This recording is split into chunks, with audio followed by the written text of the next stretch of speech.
Guys તો પહેલાં તો સ્કૂલમાં મોડા જતા તો સાહેબો કચરો વેણાવતા બહેનોને અને અહીંયા પણ અમારે તો કચરો વેણવો પડે છે ખેતરમાં પણ કેટલો બધો વેણ્યો છે બતાવું. તો hello guys, welcome to my blog channel. તો બધાનું સ્વાગત છે આજના બ્લોગમાં. તો આજે જવાનું છે, દેખો 2 ડોલો અને તગાર બધું લઈ લીધું છે.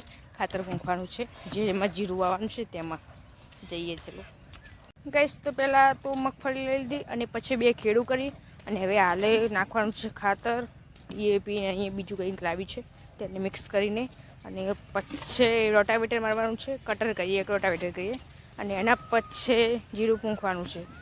તો જ્યારે લોકોને ખબર ના હોય એમને કહી દઉં છું. આમ તો બધા ફાર્મિંગવાળા લોકો વિડીયો જોવે છે તો એમને ખબર જ હશે. ગાઈસ તો પપ્પોને તો આવી ગયા છે ટ્રેક્ટર લઈને, અમે અહીંયા ચાલતા જઈ રહ્યા છીએ. ગાઈસ તો સલ્ફર અને DAPનું મિશ્રણ થઈ ગયા છે ખેડમાં નાખવા માટે અને પછી રોટાવેટર મારવાનું છે.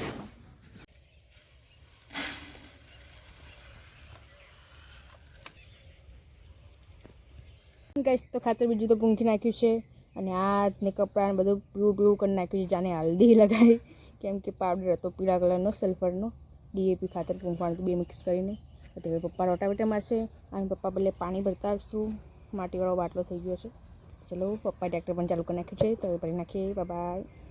ગાઈસ તો પપ્પો તો રોટાવેટર મારી રહ્યા છે અને અમારી મમ્મી અહીંયા ચા લેવાનું ચાલુ અને અમારે હવે અહીંયા કચરો વેણવાનું ચાલુ કરવું પડશે.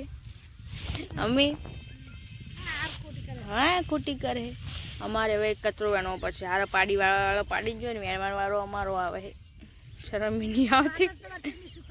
ખાતર થયું તો એમને કચરો નખાય સોનિયા ખાતરમાં ખબર જ નહીં પડતી. અહીંયા શું કરવું પણ કોઈ વિચારવું પડે ને બીજાનું તો થોડું ઘણું. તો ગાઈસ વેણીએ કચરો વેણવા આવો જ આવી ગયો. સ્કૂલમાં કચરો વેણતે ને હવે અહીંયા પણ કચરો વેણવાનો.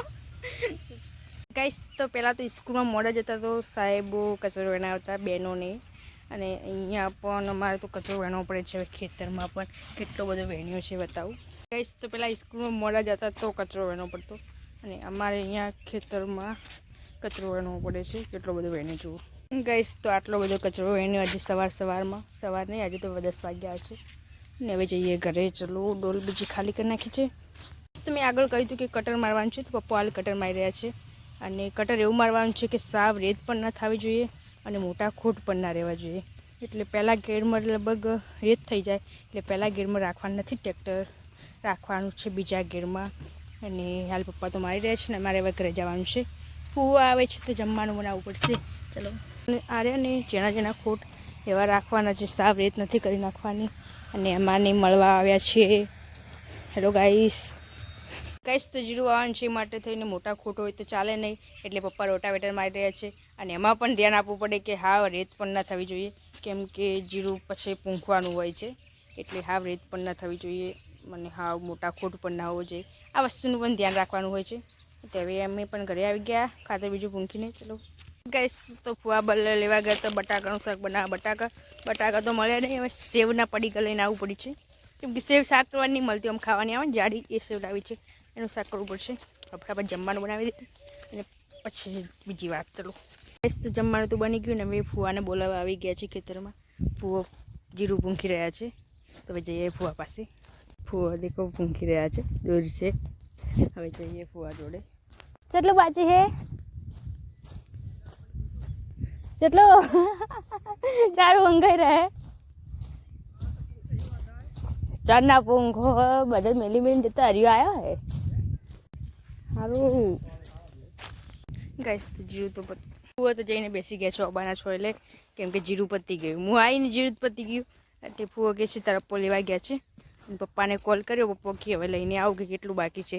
પપ્પાને કીધું 1 વીઘો બાકી છે. પપ્પા કે સારું કહેવાય હે નહીં, 2 થેલીઓ લઈને આવું. મારે ભાગીદારને ત્યાં પણ વાવવાનું છે તો ત્યાં પડી જ તું લીધેલું એટલે ચાય ગામમાં જવાની જરૂર નહીં, ભાગીદારને ત્યાંથી જ લાવવાનું છે. તો ચલો હવે જઈએ ઘરે. આ લોકો પણ ખાવશે ખાવાના. હવે આ ખેડમાં હેડીને તો ભાઈ તાપ લાગે બહુ. જઈએ ચલો. એવું હે ને જીરું પતી જોઈએ.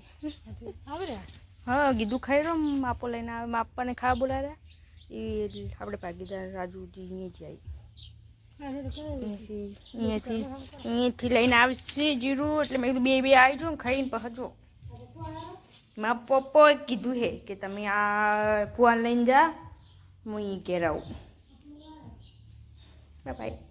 તો આજનો વ્લોગ અહીંયા જ ખતમ કરીએ, કેમ કે હવે કામ પડ્યું છે ઘરનું બધું જ બાકી, કેમ કે ખેતરમાં કામ હતું. હાબુ નહીં મમ્મી, હાબુ નહીં. તે અહીંયા જ કામની વ્લોગ રહે છે. બાય ટાટા.